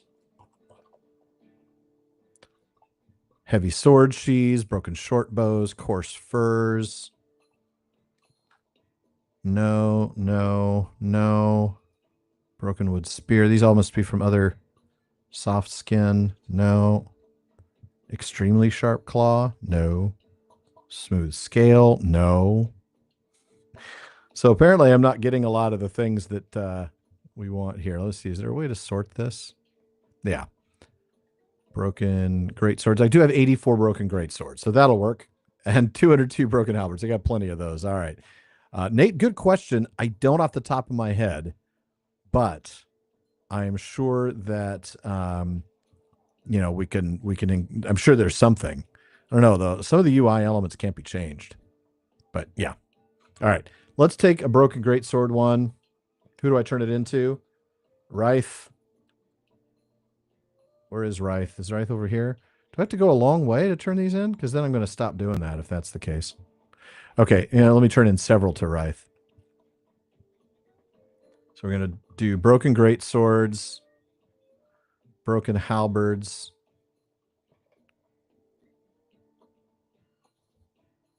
Do I have gilded sword sheaths? Yes, I do. Do I have huge ears? Yes, I do. I personally do not. I don't have enough huge filth to turn in. Or huge goo. Lethal sharp claws? No, I don't have any. Pure black fur, I don't have enough. Pure black skin, don't have enough. Sleek fur, I definitely do. So sleek fur. And sleek skin. We'll turn all those in. Along with studded sword sheaths. And that's it, because I don't have... Oh, no, and toughened carapaces. Okay, so let's go turn all those in. Those are going to be to Ryth. They're all to Ryth.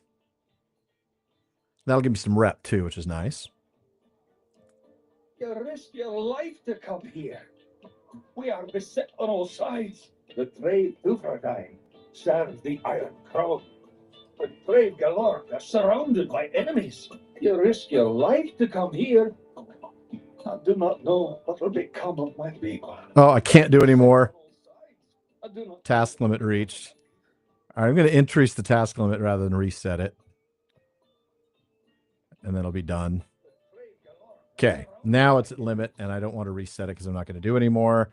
We're going to accept that, but then remove it. Okay. Let's see. So we've got Dark Hunters and Dark Standards. Let's go turn those in before we head out to do our dying at the hands of Lily.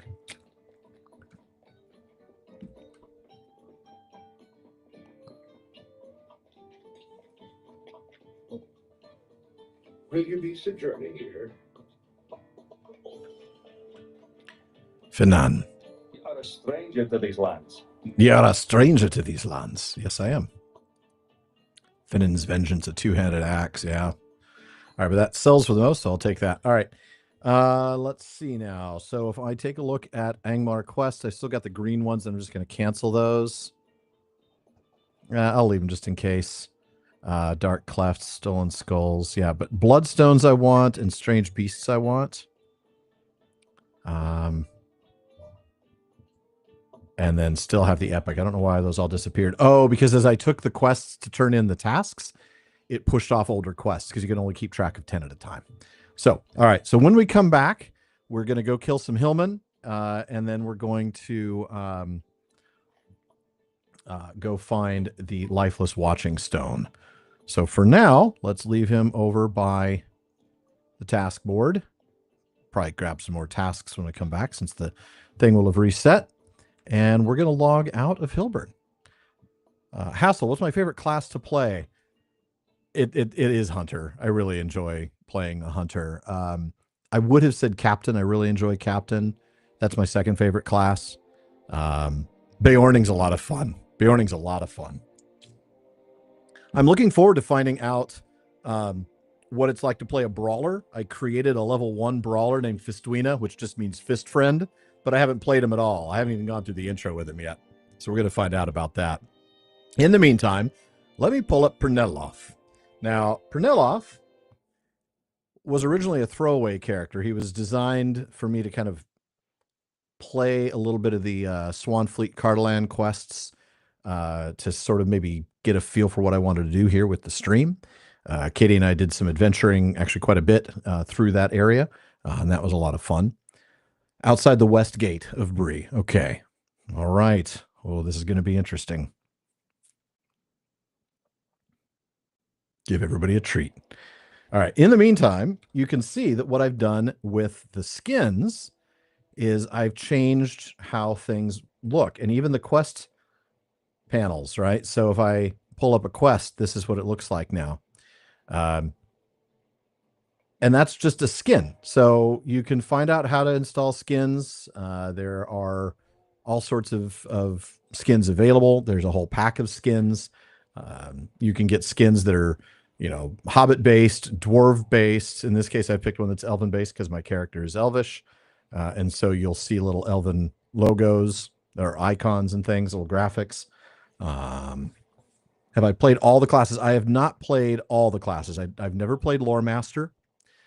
I've never played, let's see. I'm going to log them out only for a second because I'm trying to remember all the classes. No, I've definitely not played all of them. I've not played a Mariner yet. Bjorn, yeah. I've not played a Burglar. I've not played a Brawler. I've not played a Lore Master, and I've not played a Mariner. I don't like Warden. Very complicated character to play in terms of the combat. People who enjoy that, they love it. It's a lot of fun. Runekeeper's pretty cool. I have one. Not totally my style. Minstrel's a lot of fun. I've not played Mariner, not played Lore Master. Love Hunter. Guardian's great, but very kind of slow to grind as a solo player. Champion's a lot of fun. Captain, I really enjoy. I've never played Burglar, so there we go. Now, let's go back to Pernellof. Thank you for providing the links about skins. It's really great. Yeah, Runekeeper's a lot of fun. I do like the balance. And I guess Mariner's kind of the same way. Like you shift yourself more into an offensive role versus a defensive role, sort of like the Runekeeper does the same thing. All right.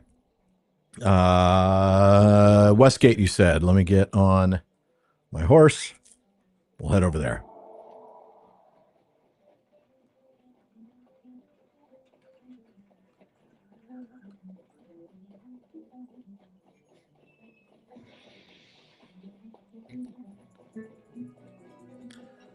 I'm going to go die.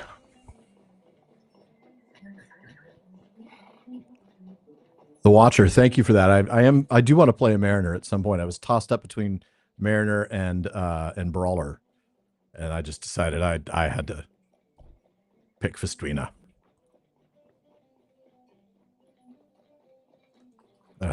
Decline. Get rid of this pop-up, please. Okay. Hello, Lily. It's good to see you. All right. Yeah, gonna have to do all my goodies here. All right, let's get some food.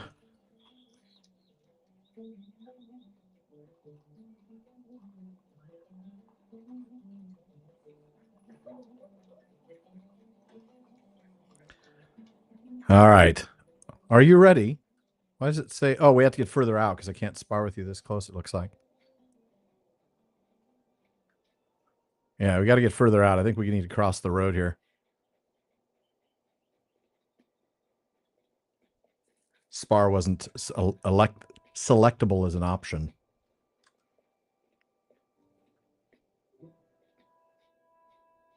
Come on over.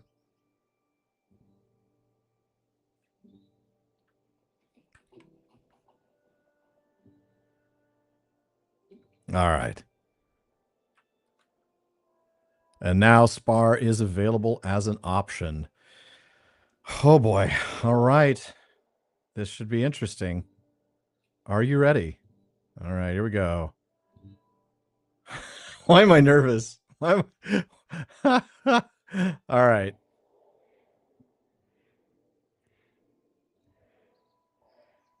Here we go.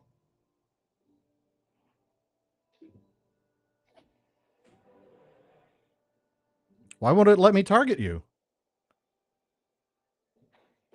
Oh, there we go. Because we were waiting for the countdown.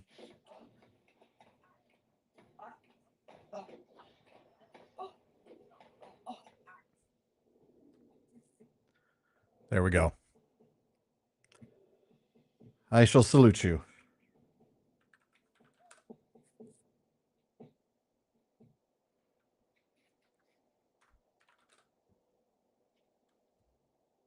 That was a fun one. Well, you do have 30,000 more morale than I do. And what a cool frame that is, by the way. What frame is that? That's a really cool character frame with the dragon. I gotta wonder what that one is.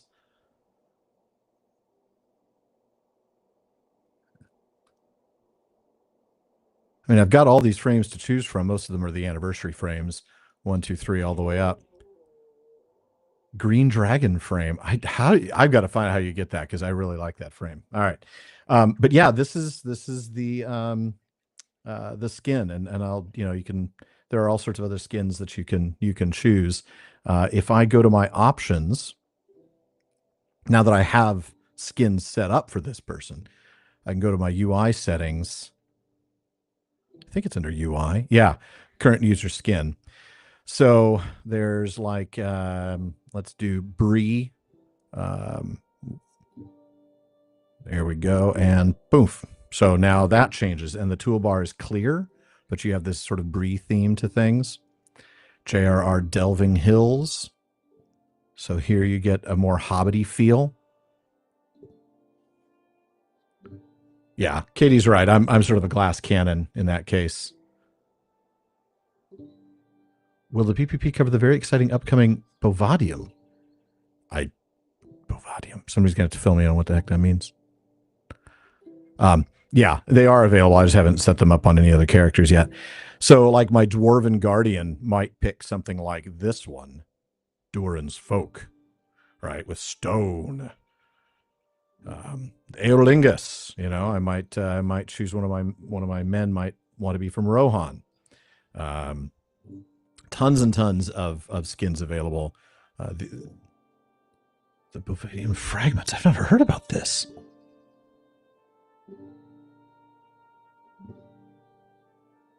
Tolkien's The End of Bovadium, a previously unpublished story. Yes, we'll be covering that. I didn't even know about this. That's so cool.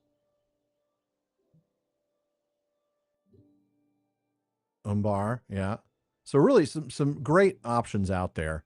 I'm just going to stick with what I had for him, but that is fascinating. I'm excited to hear about this. Yet another story. That's awesome. And yeah, you can right click, you can actually make your characters like descendants of each other. Um, thank you, Lily. Thank you, Katie. Um, yeah, in fact, if I go to, let's say, I don't think I have under characters, if you go to their biography, in this case, Pernellos got nothing because I never intended to keep him around. You can set what generation they are so that you can have somebody who's maybe the grandparent of somebody. Um, I've really only set that up, I think, with Durthal.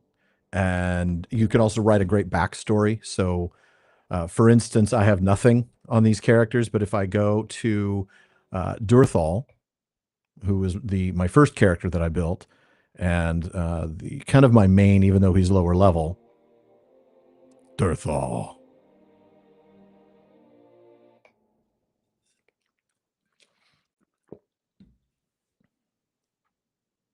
It's a satire about automobiles ruining things. Oh, that is brilliant. I can't wait. I cannot wait. That is exciting news. the Bovadium fragments. That's great. I cannot wait. Oh, that's exciting. Yes, I can guarantee we'll be covering that. Or we'll be talking about it probably in a Kingly Gift segment, and then I'll just include it in analysis when I get to the non-legendarium season.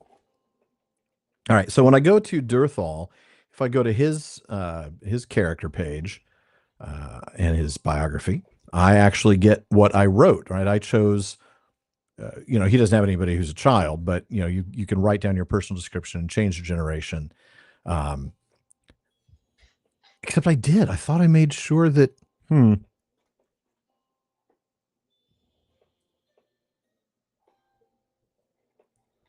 Oh, because I can't have both my characters on at once. I was going to make him. His daughter is one of my other characters. So, there's the writing of, when he was born, what his given name is, and how he's, become known as Durthal Thurendir and all of this stuff. So, he's, it's just a little, backstory, a little RP on the character. But I had intended to make him the parent of one of my other characters. But the problem is I never get those two characters on at the same time. It's because that's not how it works unless I can dual box it. Mithril. So, all right. Very cool. Well, let me go ahead and exit this.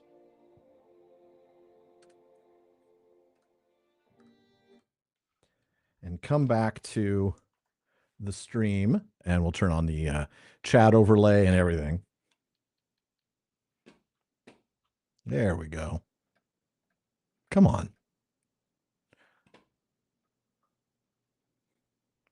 And we'll turn off that camera and turn on the chat overlay. That way folks can catch up with what's going on the other stuff. Well, Miriam, thank you for bringing that to my attention. I had no idea. I'm sure I would have spotted something on Twitter later today, but that really is exciting. A new story from Tolkien. That's something that I didn't think we'd frankly ever see again. So good stuff. And Katie, thank you for being a good sport, for allowing yourself to be a pincushion. Very, very Celebrimbor of you. I appreciate it. Yeah, that was a lot of fun. Nate, thank you for sponsoring the very brief battle. Yeah, I do tend to be. I do tend to build my hunters as a little bit more glass cannon type. So Katie can typically, pull more mobs and survive, whereas I'm like, oh, I got to lay traps first. So a lot of fun. Well, let's see. Yeah. If I could have, though, the question is, would I? The answer is probably yes. Yeah, good stuff. Well, I have some interesting news next Saturday. So Tuesday, I'm still planning on continuing this. Next Saturday, and I'm going to have to talk to the fine folks at Articraft because I was going to be doing Articraft today. That fell through only because I didn't have any time to prep, and I bumped it to next Saturday until I remembered I already have other plans for next Saturday. So I'm going to have to bump that to another Saturday. But next Saturday, I'm going to be teaming up with Dawn Marshall, and we are going to be playing Magic the Gathering. I've only played it once, so I really am basically a complete beginner. He's going to walk me through a little bit. We'll play a hand or two. Maybe we'll open some packs and have a lot of fun, and he can talk to me about, what as I open the packs, like what cards are really good and why. But looking forward to that. So those of you who know Don Marshall, the obscure Lord of the Rings facts guy on TikTok, and a co-host of mine now for the last, off and on over each of the last 3 seasons, it's going to be a lot of fun. So be sure to mark your calendars for next Saturday, same time, 1 p.m. Pacific, as I stream Magic the Gathering with Don Marshall. Tuesday night will be continuing Adventures of Hilburn the River Hobbit. And then the Saturday after that probably will be the one that I work with the folks at Articraft to take you through their incredible rendition of Middle-earth in Minecraft. Though in the meantime, folks, I don't mind promoting somebody else's material. Today, Matt, Nerd of the Rings, did a fantastic video with them on that. So if you are interested in Articraft, do take a look to the Nerd of the Rings video from today. You'll get a lot of information. All right. Just catching up on chat. Yep. Father-son episode, if you will. Indeed. Sorry you'll miss that, Edith. It'll, of course, be available to watch later, but it won't be live. I doubt I'll destroy him, Stephen, but, luck can sometimes be with me. And yeah, looking forward to it. Thank you, Miriam. Very kind. I'm hoping to feel a lot better by then. I'm a little more concerned for Tuesday to see how I feel by then. But by next Saturday, either this will all be over or I don't know, be in the hospital trying to get my entire jaw repaired. What do I mean? Yes. Oh, you mean parading your body around on a stick? Yeah. Well, pin cushion. If it fits, it fits. So thank you all for joining me today. It was a fantastically fun time. Certainly took my mind off the pain for a couple of hours, and I always appreciate that. So I hope that you enjoyed yourselves.